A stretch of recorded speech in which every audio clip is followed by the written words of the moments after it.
என் இனிய தமிழ் சொந்தங்களே, அனைவருக்கும் கனிவான எனது காலை வணக்கம். இன்றைக்கி கல்லணை என்ற ஒரு பிரசித்தி பெற்ற நீர்த்தேக்கத்தை கட்டி சரித்திரத்தில் நீங்கா இடம்பெற்ற கரிகார் சோழன் அவர் தொடர்புடைய ஒரு கதை. இந்த கரிகார் சோழன் மிகச்சிறிய வயதிலேயே அரியணை ஏறி ஆட்சி செய்ய வேண்டிய ஒரு கட்டாய சூழல். அந்த மாதிரி அவர் ஆட்சி செஞ்சிட்டு வரப்போ ஒரு நாள் அரச சபைக்கு ஒரு வழக்கு வந்தது. வாத பிரதிவாத இரு தரப்பாரும் வந்திருந்தாங்க. தங்களுடைய வழக்கை சொன்னாங்க. அப்போ அந்த இருசாரார் மனதிலுமே ஒரு அதிருப்தி.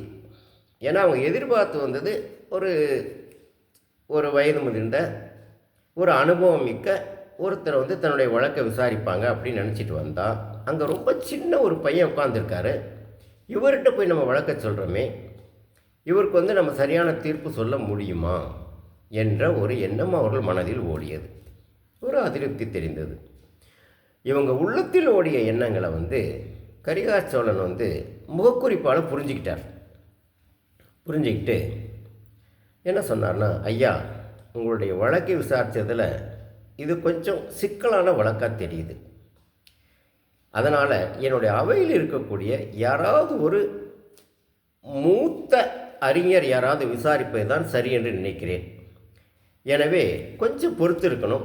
நான் அதற்கு வழக்கை விசாரிக்க ஒரு தகுதி உள்ள ஒரு அறிஞரை அனுப்புகிறேன் அப்படின்னு சொல்லிட்டு அவர் எழுந்து போயிட்டார். கொஞ்சம் நேரத்தில் தலையெல்லாம் நரைச்சி நல்ல நீண்ட வெண்தாடியோடு ஒரு கம்பீரமான ஒரு மூத்த அறிஞர் வந்தார். இவருடைய வழக்கை என்ன சொல்லுங்கள் அப்படின்னு சொல்லிட்டு வழக்கை கேட்டு நல்லா ஆராய்ந்து பார்த்துட்டு ஒரு தீர்ப்பையும் சொன்னார். அந்த தீர்ப்பு கேட்ட உடனே அந்த இருவருக்குமே அந்த தீர்ப்பு மிகுந்த மனநிறைவை கொடுத்தது.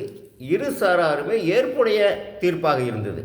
ரொம்ப சந்தோஷப்பட்டுட்ட அந்த முதியவருக்கு ரொம்ப வணக்கம்லாம் சொல்லிவிட்டு, ரொம்ப நன்றி ஐயா, இது நாங்கள் மிகுந்த குழப்பத்தில் தான் வந்தோம், சரியான தீர்ப்பு சொன்னீங்க, ரொம்ப ரொம்ப நன்றி அப்படின்னு சொல்லிட்டு, ஆனால் ஒரு சிறு விண்ணப்பங்க ஐயா அப்படின்னு. என்ன சொல்லுங்க அப்படின்னா, இல்லை, இந்த மாதிரி உங்களை அனுப்பி எங்களுக்கு ஒரு நல்ல தீர்ப்பு சொன்ன மன்னரை பார்த்து நாங்கள் ஒரு நன்றி சொல்ல ஆசைப்படுறோம் அப்படின்னு கேட்டாங்க. அவ்வளோதானே பாருங்கள் அப்படின்னு சொல்லிட்டு தன் தலைமையிலும் வைத்திருந்த அந்த பொய்யான முடியையும் தன்னுடைய தாடியையும் எடுத்துட்டு சாட்சாத் கரிகார் பெருவளை தான் அங்கே நிற்கிறார். இதை பார்த்த உடனே அந்த வழக்கு தொடுக்க வந்தவர்களுக்கு மனதில் ஒரு திகைப்பு, அதே சமயத்தில் அவமானத்தால் மனம் குன்றி போயிட்டாங்க. குற்ற உணர்வு அவங்கள, ஐயோ, இவ்வளவு அழகாக ஒரு தீர்ப்பு சொல்லக்கூடிய ஒரு திறமை வாய்ந்த மன்னனை நாம் குறைவாக எடை போட்டுட்டோமே அப்படின்னு சொல்லிட்டு பலவாறாக வருத்தப்பட்டாங்க. திரும்ப மன்னிப்பு கேட்டாங்க அரசர்கிட்ட. அப்போ மன்னன் சொன்னால், இது மனித இயல்பு தானே, இதற்காக வருத்தப்படாதீங்க, உங்களுடைய மனம் இப்பொழுது திருப்திப்பட்டதல்லவா, தீர்ப்பு சரியாக இருந்தது இல்லையா, சென்று வாருங்கள் அனுப்பிச்சி வச்சிட்டார். ஓகேங்களா? இப்போது இந்த கதை நமக்கு என்ன சொல்லுது?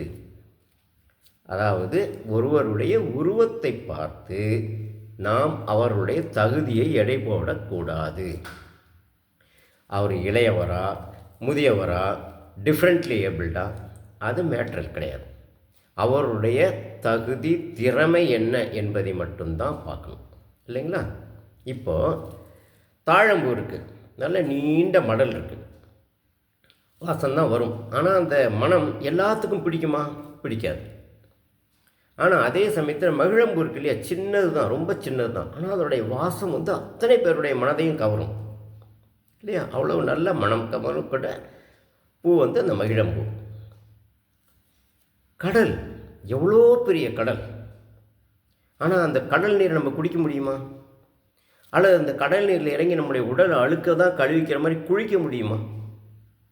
ஆனால் அதே கடலுக்கு பக்கத்தில் கொஞ்சம் தள்ளி அதே மணலில் தோண்டி வருகின்ற ஊற்று நீர் இருக்கு இல்லையா, அந்த ஊற்று நீர் குடிக்கிற அளவுக்கு இனிமையாக இருக்குது இல்லையா? இதுதான், இதைத்தான் ஔவையார் தன்னுடைய மூதுரையில் என்ன சொல்லியிருக்காங்க பார்க்கலாமா? மடல் பெரிது தாழை மகிழினிது கந்தம் உடல் சிறியர் என்றிருக்க வேண்டா. கடல் பெரிது மண்ணீருமாகாது, அதன் அருகே சிற்றூரல் உன்னீருமாகிவிடும். எவ்வளோ அழகாக சொல்லியிருக்காங்க பார்த்தீங்களா? கரிகாற்புலவத்தர் கதையோடு எவ்வளோ அழகாக ஒத்து போகுது பார்த்தீங்களா?